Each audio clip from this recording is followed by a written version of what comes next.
And that is who is next, taking on Cody Rhodes in our final match of the evening for the Crown Jewel Championship. And so this felt very much like, if I'm curious Way's thoughts, because he has been critical of some of the Okada style building of a match, and that's what this match kind of felt like. It had its DNA in, like, very slow, methodical start. Cody is trying to wrestle with Gunther, but man, this audience, they could have just exchanged sleeper holds for 20 minutes, and I think this audience would have been losing its mind. Like, they were just into everything.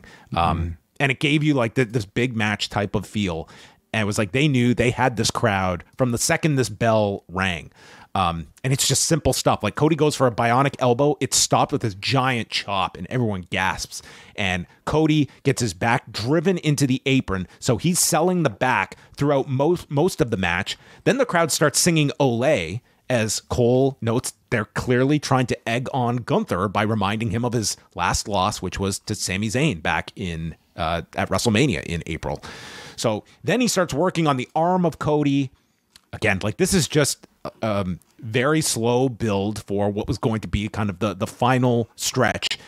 The crowd starts chanting for Dusty after Cody finally hits the bionic elbow. And then Gunther avoids a disaster kick, applying the crab, the Massachusetts crab, and then goes into a sleeper. They are very aggressively trying to get this sleeper across as the most deadliest submission in the company. And then Germans Cody, and we go back to the sleeper, and this is where Corey Graves compares it to when Nate Diaz submitted Conor McGregor. And Cody breaks free, hits the crossroads, both men are down, and then Gunther gets to his feet first, hits the power bomb, and starts playing around with Cody, slapping him, mocking him, and Cody stands up, fires back at him, and hits another crossroads. Gunther kicks out and then tries for a third crossroads, which is stopped by the snapmare, and Cody scales to the top, thankfully in another corner, so there was no slip here, goes for the super Cody cutter, but is caught in the sleeper, so Cody rotates back, landing on top and catching Gunther for the 3 count around 23 minutes, and Cody is your crown jewel champion.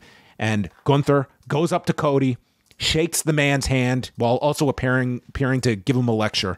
And they note that, like, he looked very aggressive with this handshake. And Cole notes that, you know, these are 2 great captains that we have on Raw and SmackDown.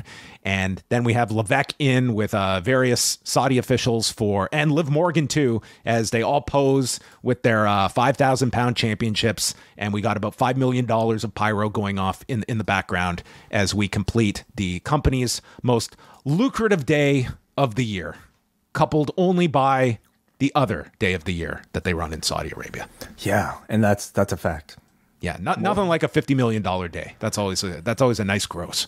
Yeah, and we're just talking about the show itself now. Like, with WrestleMania weekends, including, I guess, all the money they might make, like, in addition to the show itself. Like, is that figured in? Does this still lap that? This would still be ahead of your WrestleMania. Well, I state that without knowing where we're going to land for this Vegas show, the Vegas shows next year, because they're going to do some incredible gate. I think if you combine the two, that should top 50, but don't quote me on that. Next year there may be more close, but WrestleMania is not doing $50 million up until this point. Yeah, right.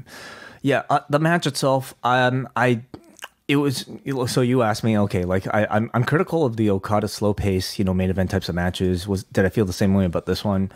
I think for me, much of my discontent with many of those Okada matches is because I'm not that excited about the matchup, period. Like, he has that style of match with anybody in the main event.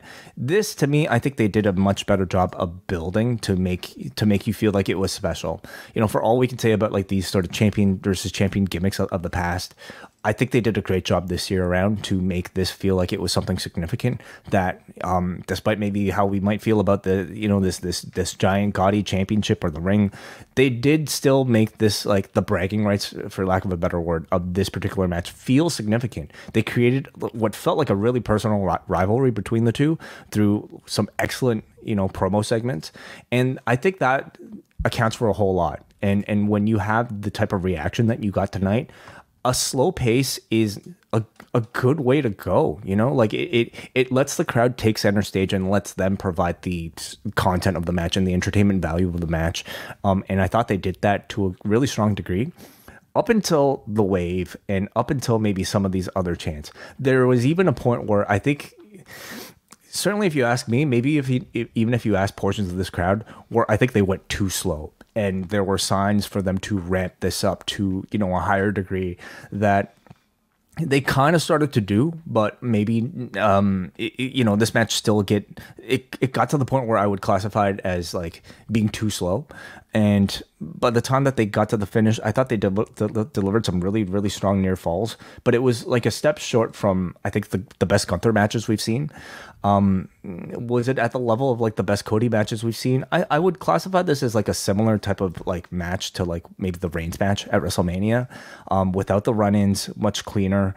And listening to the soundtrack, like you can't argue with the results. You know, this was an incredible atmosphere that they created, and I think the type of match and the type of reaction that this crowd wanted by the end. Yeah, like I would say by default, I felt like what was your match of the show? Let me see. That's a good question. What was the match of the show? Because okay, there were faults. I would say maybe with a lot of the matches.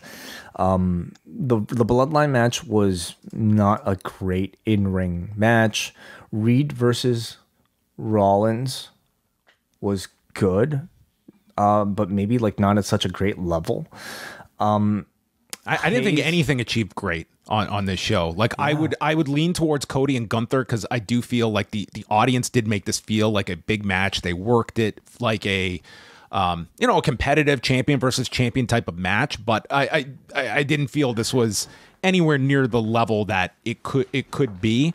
The crowd enhanced it greatly, and maybe that's the ultimate barometer for most. But like I'm looking at this show, and it's just like I don't think any of these matches really jumped out in terms of like the totality of this show was not a thumbs up show for me. Well, I found it a really interesting question because like even though like I'm having such a hard time picking even like my favorite match on the show, like what that is telling me is that like in-ring content, this was a disappointing show. Like when you compare this to like any like average AEW offering, for instance, like an AEW pay-per-view completely destroys this in terms of in-ring.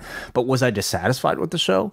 No, not really. Like I kind of enjoyed it because of the atmosphere that was attached to a lot of these shows.